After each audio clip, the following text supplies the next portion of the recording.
안녕하세요. 현대의 진리를 전하고 있는 에스더입니다. 오늘도 구속의 파노라마, 즉 구속의 경륜에 대해서 공부를 해보고자 합니다.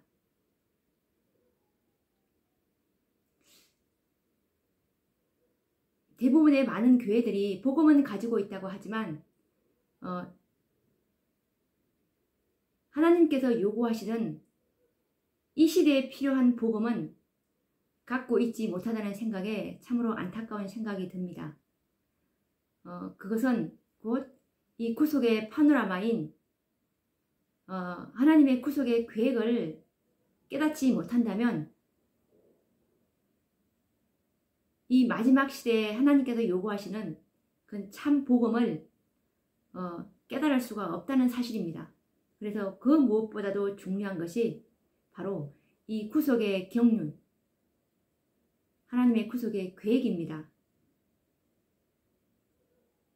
그래서 우리가 아무리 많은 성경 지식을 가지고 있고 창세기부터 요한계시록까지 달달달 외운다 하더라도 이 구속의 경륜을 깨닫지 못한다면 하나님의 뜻을 이해하지 못함으로 재림을 준비하는데 실패하게 된다는 사실입니다. 그래서 이 구속의 경륜을 저는 계속 지금 부르짖고 있는데요. 이것을 깨닫는 자들은 정말 감추인 부활을 발견하게 될 것입니다.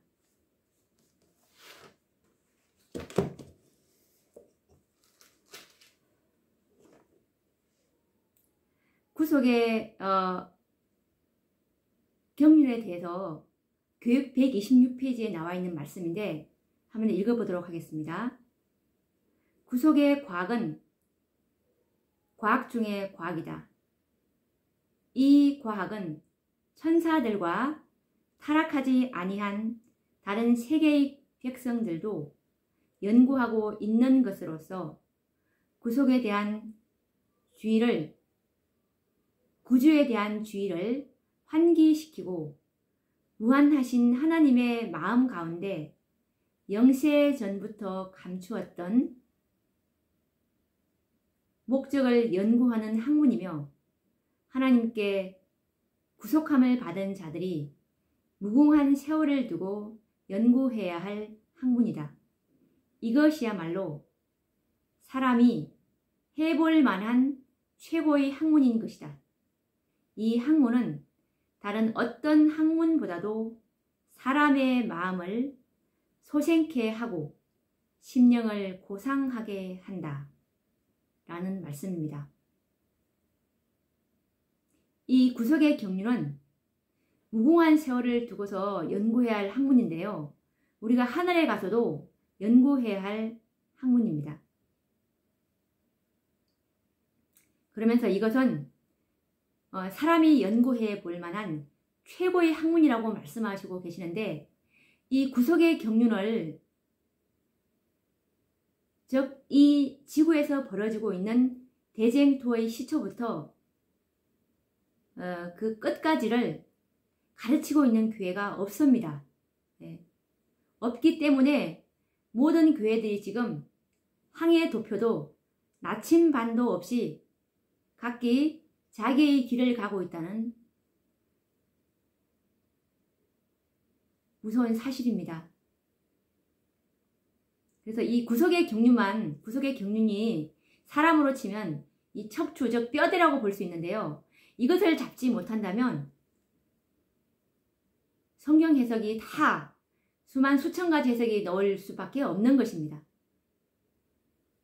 그리고 영문시조 1889년 12월 30일자 말씀에 보시면 하나님의 공의와 사랑은 확연히 드러내는, 하나님의 공의와 사랑을 확연히 드러내는 구속의 경륜은 어린 양의 피로 구속함을 입은 사람들에게는 물론 타락하지 않는 세계들에게 그들의 반역을 방지하는 하나의 영원한 안전장치를 마련해 줄 것이다 라는 말씀입니다.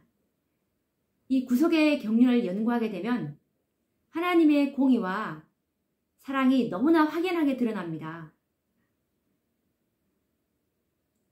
하나님이 얼마나 공의로우시고 하나님이 얼마나 사랑인지를 이 구속의 경륜을 깊이 연구한다면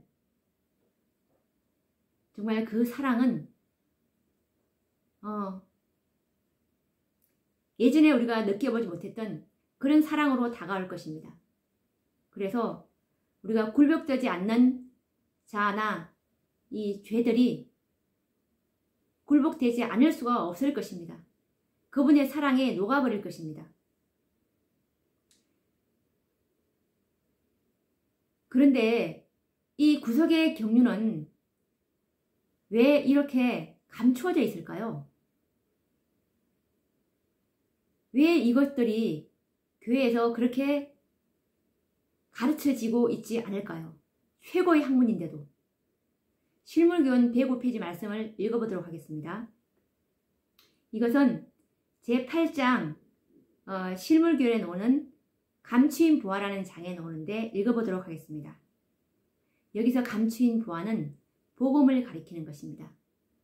아까 제가 조금 전에 말씀드렸듯이 이 참 복음은 구속의 경륜 가운데서 깨닫게 되는데, 그래서 이 구속의 경륜을 깨닫지 못한다면 능력이 나타나는 이 복음을 이해하지 못하므로 그분의 능력을 받을 수가 없으므로 죄로부터 구원을 받을 수가 없기 때문에 구원을 받을 수 없다는 것입니다. 그러면 실물교훈 105페이지 말씀을 읽어보도록 하겠습니다. 복음의 보화는 감추어져 있다고 한다. 스스로 지혜 있다고 생각하는 자들과 공허한 철학으로 자고하는 자들에게는 구속의 경륜의 아름다움과 능력과 신비가 숨겨져 있다. 많은 사람이 눈이 있어도 보지 못하고 귀가 있어도 듣지 못하고 지혜가 있다고 해도 감추인 보화를 분별하지 못한다. 여기서 구속의 경륜을 깨닫지 못하는 이유가 뭐냐면 스스로 지혜 있다고 생각하는 것입니다. 그리고 공허한 철학과 자고하기 때문에 이 구속의 경륜의 신비가 숨겨져 있다고 합니다. 그래서 많은 사람이 다같이 눈이 있고 귀가 있어도 그리고 지혜가 있어도 이 감추인 복음인 구속의 경륜에서 깨달아지는 경륜 가운데서 깨달아지는 이 복음을 발견할 수 없다는 사실입니다. 로마서 1장 16절에 보시면 내가 복음을 부끄러워 아니하노니 이 복음은 모든 믿는 자에게 구원을 주시는 하나님의 능력이 됨이라 라는 말씀에서 복음은 곧 하나님의 능력입니다. 이것은 믿는 자에게 주신다고 하였습니다. 믿는다는 의미는 곧 그분의 모든 말씀을 믿으며 그분이 우리를 죄로부터 구원하실 수 있는 능력이 있다는 것을 믿는 것입니다. 우리가 이것을 믿을 때 하나님께서 죄를 이길 수 있는 능력과 즉 순종할 수 있는 능력을 우리가 받음으로 그분의 은혜인 그분의 품성 즉 하나님의 사랑을 받기 때문에 우리가 은혜에서 은혜로 영광에서 영광에 이르게 되는데 그렇게 함으로 이제 결국에는 그리스도의 형상을 충만히 반사하기 때문에 우리가 구원을 받게 된다는 사실입니다. 이 마지막 시대의 복음은 바로 그리스도의 형상을 충만히 반사하지 아니하면 하늘 도성에 결코 통과하지 못하는 것이기 때문에, 왜냐하면 지금은 지성소 시대이며 추수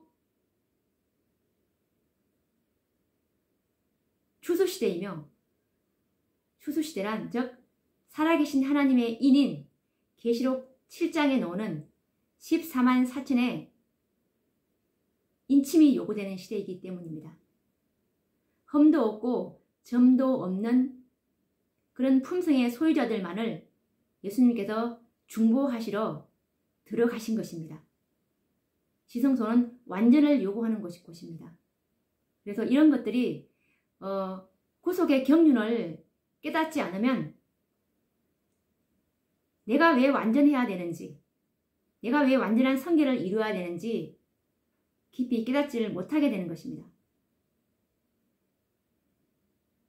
그래서 구속의 경륜을 반드시 깨달아야 됩니다.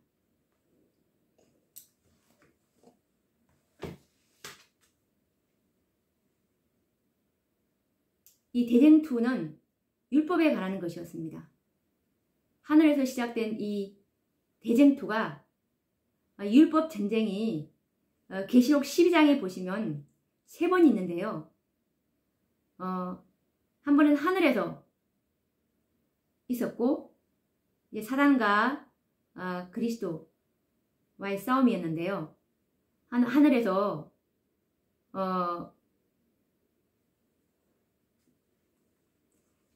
대쟁투 우선 한번 보시겠습니다. 일단 말씀을 보면서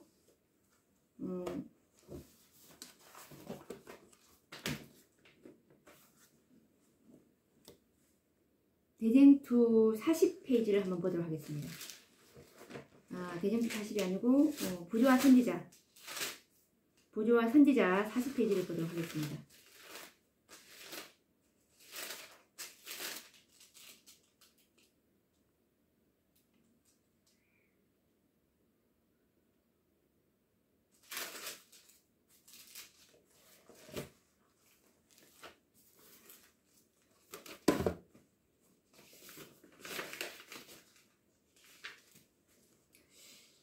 부조와 선지자 40페이지가 아니고 부조와 선지자 69페이지입니다. 대쟁투는 최초부터 하나님의 율법에 관한 것이었다. 사단은 하나님이 불공평하시며 그분의 율법에 결함이 있고 우주의 행복을 위하여 그것을 변경해야 할 필요가 있다는 것을 증명하려고 애써 왔다. 율법을 공격함으로 그는 그 율법의 제정자의 권위를 뒤집어 엎으려고 하였다. 그분의 율법에 결함이 있고 우주의 행복을 위하여 그것을 변경해야 할 필요가 있다는 것을 증명하려고 애써 왔다라는 것이 부조와 선지자 69페이지에 나오는데 하늘에서 사탄이 높고자 하는 그 마음 때문에 하나님의 품성인 사본 즉 우주의 보좌의 기초가 되는 그 율법에 관해서 이의를 제기했습니다. 그래서 이제 자신의 주장에 대한 증거를 찾지 못하므로 이제 이 땅에 내려오게 되므로 2차적인 율법 전쟁이 이제 이 땅에서 이제 시작이 되는데요. 2차 전쟁은 계시록 12장에 보시면 사단과 이 땅에 인성으로 오신 예수 그리스도의 싸움입니다. 결국 실패를 하게 되죠. 사단이 실패를 하므로 예수님이 이 땅에서 하나님의 모든 율법을 지킬 수 있다는 증명을 하셨습니다. 그렇게 해서 이제 사탄은 패배하게 되는데 거기서 그치지 않습니다. 왜냐하면 사단이 또 다른 기만 때문이었습니다. 사단이 이 땅에서 인성으로 오신 하나님의 인성으로 오신 예수님 말고 진짜 인간 아담의 자손들인 진짜 인간들 아무도 의심할 수 없는 인간 이 인간들을 한번 해봐라. 인간들에게 완전한 인간들, 죄의 습관에 길들여지고 죄로 연약하여질 대로 연약해 된 이 인간이 과연 지킬 수 있나를 한번 해봐라. 그들이 바로 구속의 열매들인 이 14만 4천인들인데, 이들이 바로 이 마지막 지성소 시대에 요구되는 복음의 열매들인 것입니다. 근데 하나님께서는 계획이 이 마지막 시대를 예수님께서 지성소에 들어가신 그 이유를 마지막 시대라고 하는데, 이 마지막 시대에는 내가 이 복음의 농원에서 농사를 14만 4천만 짓겠다고 그분이 계획하신 것입니다. 그런데 저도 정말 안타까운 것은 많은 분들이 구원받기를 저도 원합니다. 저 또한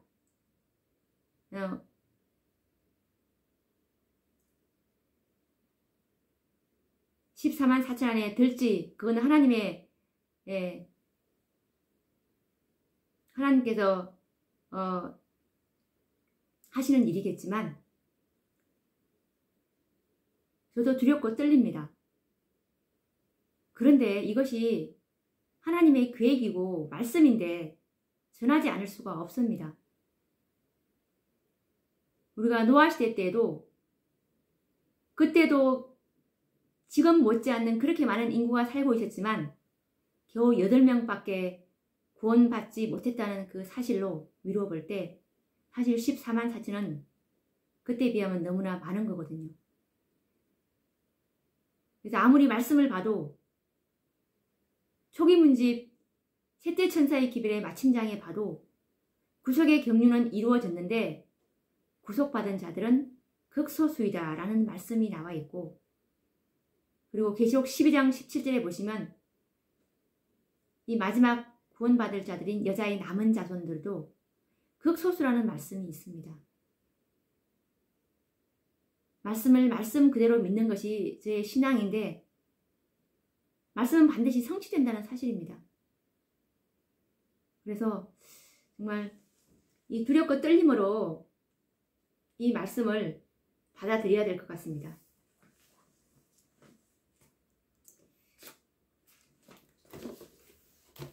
그래서 이제 사단이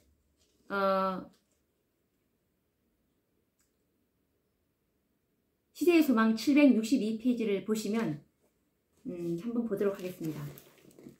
이제 하늘에서 율법에 관해서 이의를 제기했습니다. 그래서 이제 사단이 하늘에서는 증거를 찾지 못하고 이제 이 땅으로 쫓겨 내려오게 되었습니다. 시대의 소망 762페이지입니다.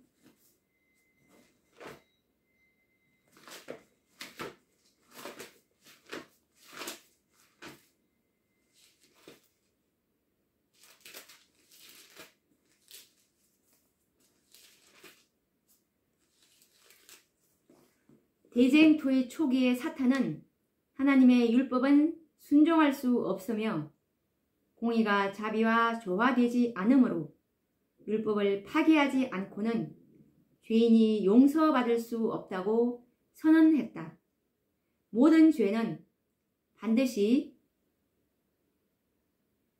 형벌을 받아야 하는데, 만일 하나님이 죄의 형벌을 면제해 준다면 그분은 진리와 공의의 하나님이 될 수 없다고 사탄은 주장하였다. 이제 사탄이 이 땅에서 증거를 발견하게 되는데, 그것이 바로 우리 인류의 시조인 아담과 하와입니다. 아담과 하와가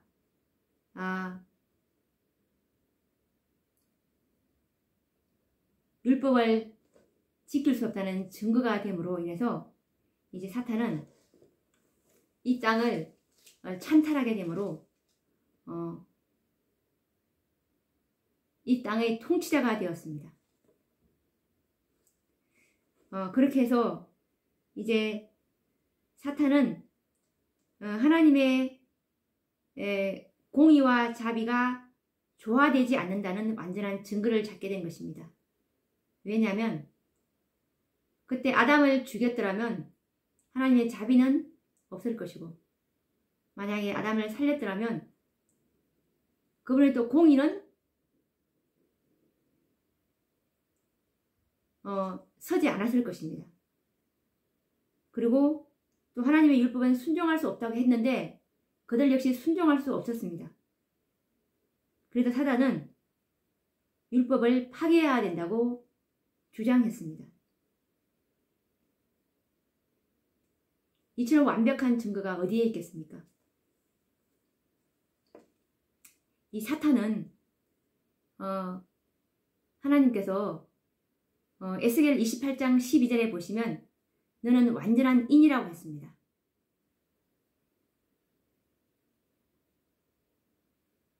이 하늘에서 사탄이 얼마나 영향력이 있었냐 하면 그 지혜가 에스겔 26장 17절에 보시면 한번 찾아보도록 하겠습니다. 에스겔 28장 17절.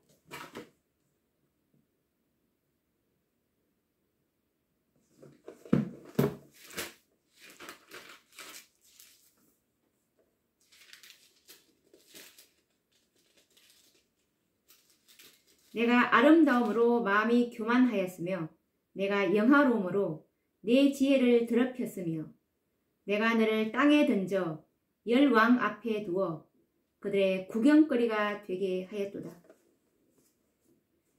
사탄은 아까 에스겔 28장 12절 말씀처럼 정말 하나님의 완전한 인이었습니다.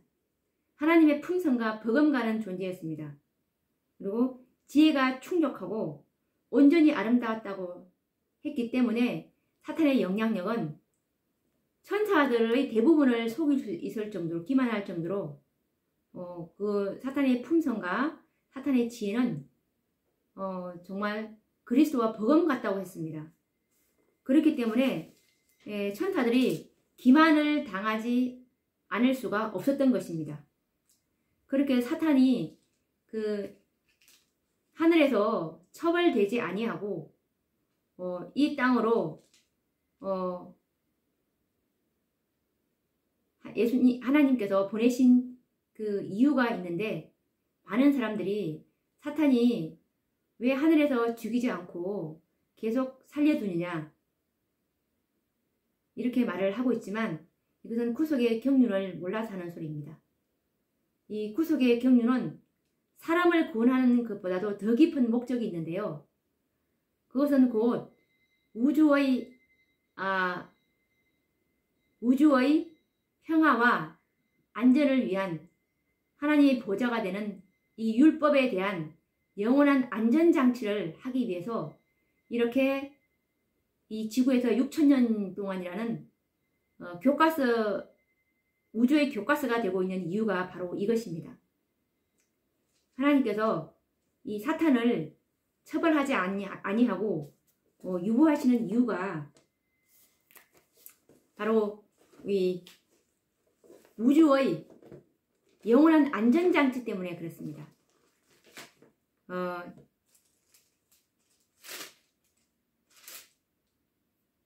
부조와 선지자 42페이지를 보시면 뭐라고 나와 있냐면 사탄은 자신이 하늘의 불화를 일으켜 놓고는 그것을 하나님의 정부의 잘못이라고 비난하였다. 그는 모든 악은 하나님의 통치의 결과라고 언명하였다. 그는 여호와의 율법을 개선하는 것이 그의 목적이라고 주장하였다. 그러므로 하나님께서는 그의 주장의 본질, 곧 그가 제안했던 하나님의 율법의 변경에서 오는 결과를 나타내 보이도록 그에게 허락하셨다. 그 자신의 행위가 그를 정죄해야 하였다. 사탄은 처음부터 자신은 반역하는 것이 아니라고 주장하였다. 온 우주는 가면이 벗겨진 기만자의 정체를 보아야만 했다.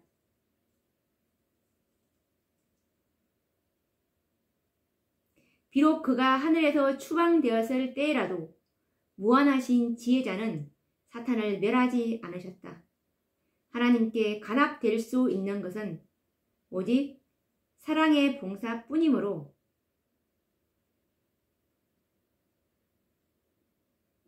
당신의 피조물들의 충성은 하나님의 공의와 자비에 대한 확신에서 우러나와야 했다.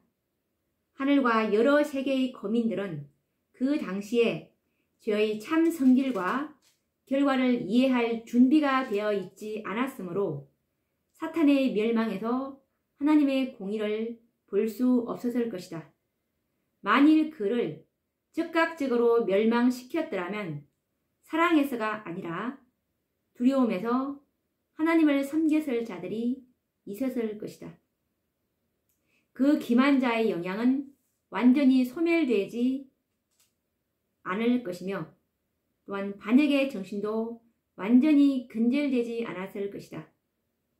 무궁한 세대를 통한 온 우주의 복지를 위하여 사탄이 그의 원칙들을 더욱 충분히 발전시켜서 하나님의 정부에 대한 그의 비난을 모든 피조물이 바른 시각에서 볼 수 있도록, 그리고 하나님의 공의와 자비와 그리고 그분의 율법의 불변성에 대하여 영원히 조금의 의심의 여지가 남지 않도록 해야만 했다. 사탄의 반역은 앞으로 오는 영원한 세월을 통하여 우주의 한 교훈, 즉 죄의 본질과 그 무서운 결과에 대한 하나의 영속적인 증언이 될 것이었다. 그렇기 때문에 하나님께서 이 사탄의 반역을 처벌할 수가 없었던 것입니다. 사탄의 원칙이 이 지구에서 발전될 수 있는 시간을 주심으로 이 우주의 영원한 안전의 토대가 놓일 수 있도록 오늘 섬길 자를 너희가 택하라는 것처럼 우리가 스스로 하나님께 사랑으로 섬길 수 있는 그런 사랑의 섬김을 하나님께서는 받고자 하시는 것입니다. 그것이 하나님의 사랑인 것입니다. 그렇게 해서 이제 정말 이제 영원히 죄가 들어오지 않을 정도로 사단의 그 기만이 완전히 드러나야만이 이제 사람들이 정말 죄에 대해서 끔찍하고 지긋지긋하고 죄라면 근처라도 가지 않게 되겠죠. 그래서 이렇게 오랜 시간이 걸리고 있는 것입니다. 그에 대한 영원한 기념물, 종결자들이 바로 이 마지막 시대에 살아간 하나님의 백성들의 사명입니다. 그들이 바로 구속의 열매 14만 4천인들이기 때문에 앞으로 이들은 짐승과 그의 우상과 그의 이름의 수를 벗어나 이길 자들이기 때문에 그들의 믿음과 사명감과 그들의 용기는 정말 대단해야 될 것입니다. 그래서 우리 각오가 새롭게 되기 위해서는 이 구속의 경륜을 준비하지 않으면 앞으로 올 이 1월 법령과 법령은 물론이고 야곱의 환란은 결코 통과할 수 없기 때문에 이 구속의 경륜을 반드시 우리가 이해해야 될 것입니다. 이런 보통 복음으로서는 절대로 앞으로 올 이 환란을 통과할 수가 없다는 사실입니다. 그래서 사탄은 천사들에게도 뭐라고 했냐면 자기가 더 나은 정부 그리고 내가 제한 없는 자유를 너희들에게 주겠다라고 사탄이 얘기를 했습니다. 그래서 정말 그것들이 사탄이 제의하는 그 정부의 원칙이 이 제한은 없는 자유, 즉 방종이 얼마나 좋은지 나쁜지도 여기서 이제 경험해봐야 되겠죠. 예. 근데 경험해 보니까 방종이 좋습니까? 아마 그리스도인들은 그것이 결코 좋지 않다는 것을 깨달을 것입니다. 하나님의 율법 안에서의 그 자유, 그것만이 우리를 행복하고 평안하게 해준다는 것을 정말 참된 그리스도인들은 모두가 깨달을 수 있을 것입니다.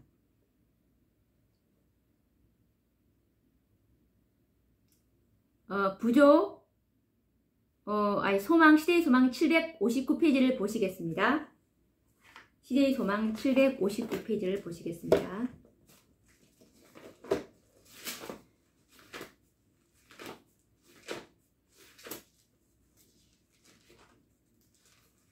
시대의 소망 759페이지를 보시면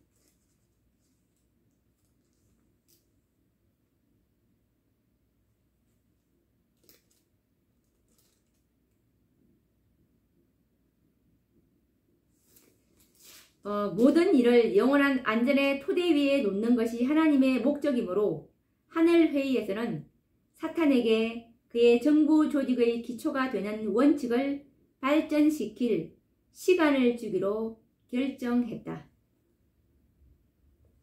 그렇게 해서 이 지구에서 이제 바로 사탄이 쫓겨남으로 인해서 이제 지구를 창조했고, 이 지구에서 이 사탄이 사탄의 정부를 발전시킬 수 있는 그런 시간을 계속 흘러가고 있는 것입니다.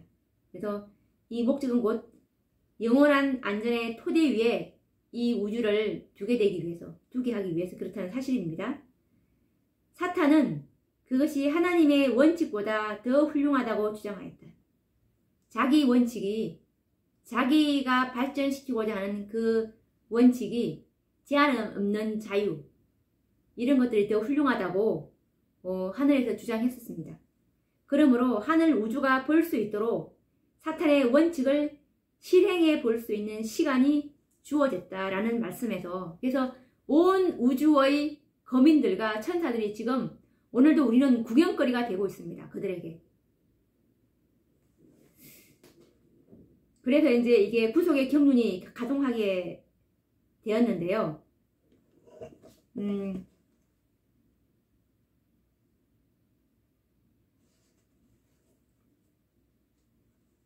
그래서 이제 사탄은 하나님의 율법을 지킬 수 없는 존재로 우리들을 이렇게 계속 만들어 오게 되었는데요. 타락시켜 버렸습니다. 사람들을. 예수님이 오시기 전 600년 전에, 즉 BC 605년이라고 할 수 있겠죠. 이때 이제 사단은 인류 역사상 최초의 강대한 국가인 이게 느부갓네살 왕이 세운 바벨론이라는 초강대국을 세워서 이제 하나님의 백성들을 무너뜨리게 됩니다. 그래서 이제 하나님의 율법을 지킬 수 없다는 그 증인들을 다 없애버리려고 그렇게 계획을 해서 최초로 세운 초강대국이 완전히 전멸시키려고 하기 위해서 이 초강대국인 바벨론을 세우게 되는데, 이 계획이 실패로 들어가게 됩니다. 그때에도 증인들이 있었습니다. 다니엘과 그때 두라 편지에 우상이 세워졌을 때 그 다니엘과 세 친구들이 있죠. 그 세 친구들은 절대로 우상에게 절하지 않았고, 그렇게 해서 이제 사탄이 실패로 두 번째 세운 나라가 이제 메데 페르시아입니다. 이 메데 페르시아를 또 통해서 사단은 그 하만이라는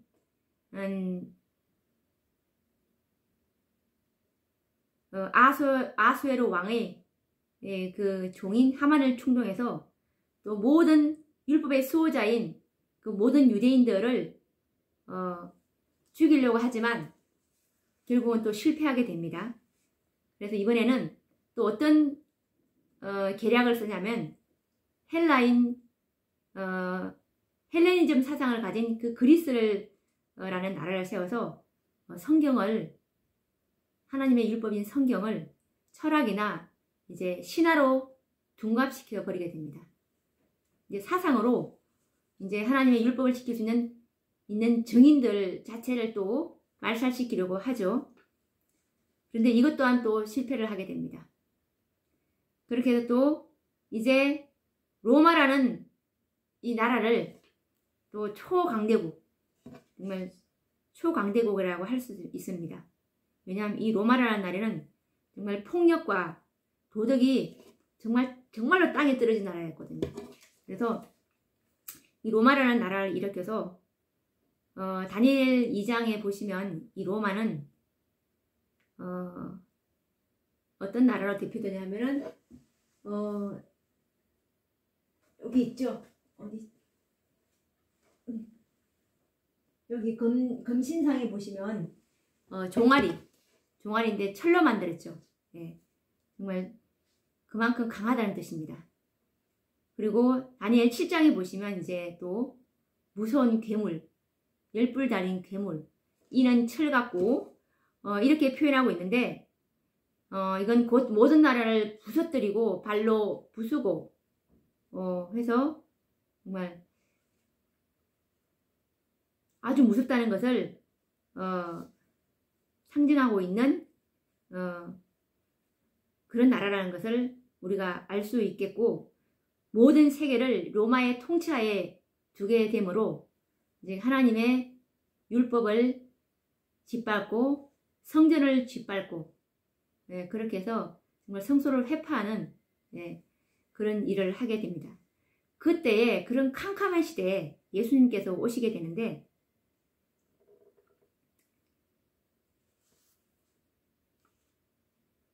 사탄이 율법을 지킬 수 없게 만들어 버리게 되는데, 그리고 그때 그 당시에 이 유대인들이 시대의 소망 29페이지에 보시면 유대인들이 정말 하나님의 율법을 사단이 유대인들을 이용해서 하나님의 율법을 지킬 수 없도록 만들어 버리게 되는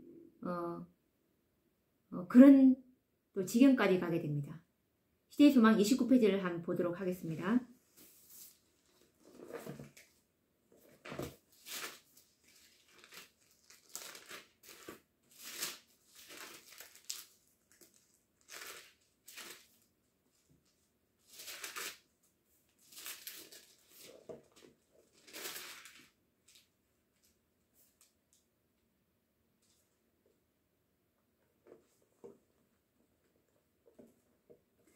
그들은 제물이 가리키는 그분을 의지하는 대신에 희생제물과 의문 자체를 신뢰했다.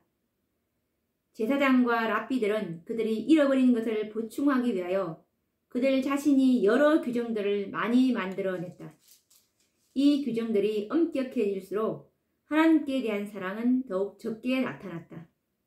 그들은 자신들의 성결함을 의식의 다과로 측정하였으나 마음은 자만과 위선으로 가득 차 있었다. 그들의 이러한 까다롭고 짐이 되는 규례들과 함께 율법을 지키기는 불가능하였다.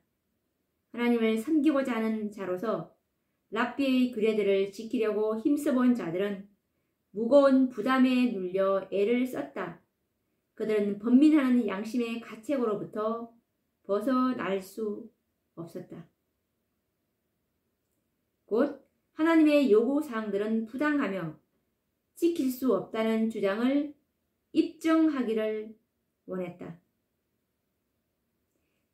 여기서 그는 사탄입니다. 이스라엘까지도 율법을 지키지 않았다고 선언하였다. 지금 이런 상황까지 갔는데 이때에 이제 예수님께서 오셔서 하나님의 율법을 이제 순종할 수 있다는 증거를 남기셨는데요. 이 증거가 되기 위해서는 반드시 그분이 인성이 되셔야만 했습니다. 왜냐하면 우리와 같은 성정이 된 그 인간으로서 율법을 지킬 수 있다는 증거가 되어야 했기 때문입니다.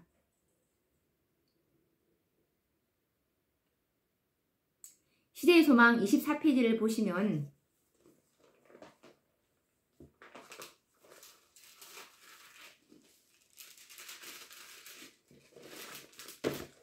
시대의 소망 24페이지를 보시면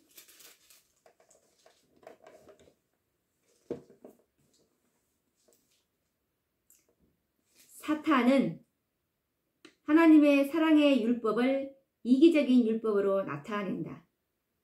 그는 우리 인간이 그 교훈에 순종하는 것이 불가능하다고 선언한다. 그는 우리 시조의 타락과 그에 따른 모든 재난의 책임을 창조주에게 지우고 사람들로 하나님을 죄와 고통과 사망의 창시자로 여기게 한다. 예수께서는 이런 기만을 폭로하실 것이었다. 그분은 우리 중 하나가 되어 순종의 모본을 보이실 것이었다. 이 일을 위하여 그분은 인성을 취하시고 우리의 삶을 체험하셨다. 그러므로 저가 범사에 형제들과 같이 되심이 마땅하도다. 히브리서 2장 17절.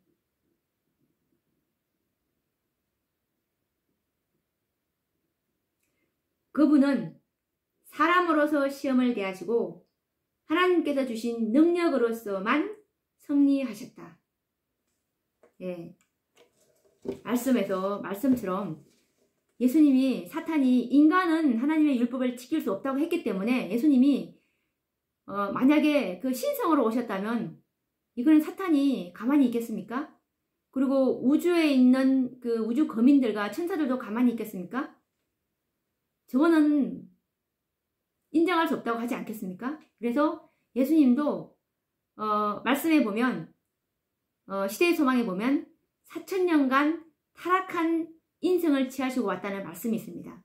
4,000년간 연약해진 인성을 취하고 오셨다는 그 말씀을 해서 우리가 확인할 수 있듯이 정말 예수님은 완전한 인간으로서 나는 스스로 아무것도 할 수 없노라 라는 그 인간으로서 하나님의 모든 율법을 지킬 수 있다는 증거를 이 땅에 오심으로 보여주신 것입니다.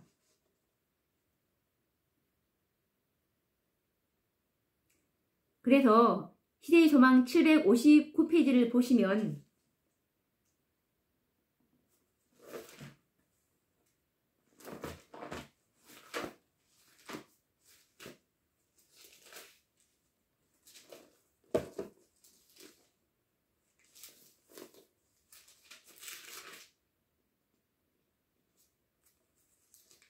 시대의 소망 759페이지입니다. 시대의 소망 759페이지. 예수께서 이 세상에 오시자 사탄은 그분을 대적하는 일에 모든 능력을 쏟았다. 예수께서 젖먹이로 베들레헴에 나타나셨을 때부터 찬탈자는 그분을 파멸시키기 위하여 노력하였다. 가능한 모든 방법을 써서 그는 예수님으로 하여금 완전한 유아 시절에서 흠없는 장년 시절로 성장해서 거룩한 봉사와 흠없는 희생 제물이 되지 못하게 하려고 노력하였다. 그러나 그는 실패하였다. 사탄은 예수님을 죄짓게 할 수 없었다. 예수님을 낙담하게 할 수도 없었고 그분이 이루려고 오신 사업에서 손을 떼게 할 수도 없었다. 광야에서부터 갈바리까지 사탄의 분노의 폭풍이 그분에게 휘몰아 쳤으나 그것이 무자비하게 치면칠수록 하나님의 아들은 더욱더 굳게 하나님의 손에 매달리셔서 그 피로 물든 그 길을 헤치고 나아가셨다. 그분을 억압하고 정복하려는 사탄의 모든 노력은 그분의 흠없는 품성을 더욱더 순결하게 빛내줄 뿐이었다. 라는 말씀이 있습니다. 그래서 예수님께서 인간도 하나님의 율법을 지킬 수 있다는 증명을 하시게 된 것입니다.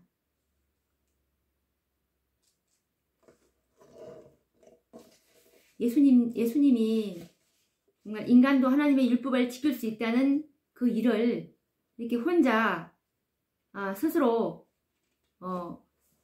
개척하신 개척자이십니다. 우리가 똑같은 형제이고 우리의 맏형님 되신 그 예수님이 그래서 내가 길이요 진리요 생명이라고 말할 수가 있는 것입니다.